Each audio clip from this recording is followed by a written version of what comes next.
আসসালামু আলাইকুম বন্ধুরা, আপনারা সবাই কেমন আছেন? আশা করছি সবাই ভালো আছেন। আমার আজকে আবার একটা নতুন ব্লগে আপনাদের সবাইকে স্বাগত। আমি এইখানে যে রান্নাটা দেখাচ্ছি এটা আমার মায়ের রান্না।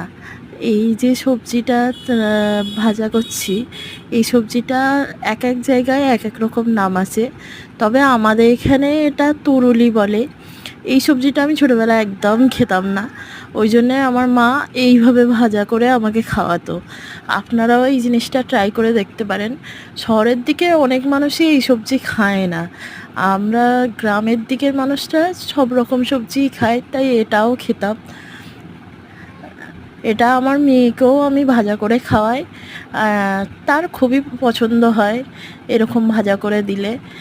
এই সবজিটা সবাই পছন্দ করে না, আর এলাকা ভিত্তিক এর নাম আলাদা আলাদা আছে। আমাদের এখানে নামটা তরুলিই বলে। আপনারা যে এখান থেকে ভিডিওটা দেখছেন, আপনাদের এলাকায় এই সবজিটাকে কি বলে আমাকে প্লিজ জানাবেন। আমার ভিডিও ভালো লাগলে লাইক, কমেন্ট অ্যান্ড শেয়ার করে দেবেন। চ্যানেলটাকে অবশ্যই সাবস্ক্রাইব করে রাখবেন, যাতে পরের নেক্সট ভিডিও আপনি দেখতে পারেন।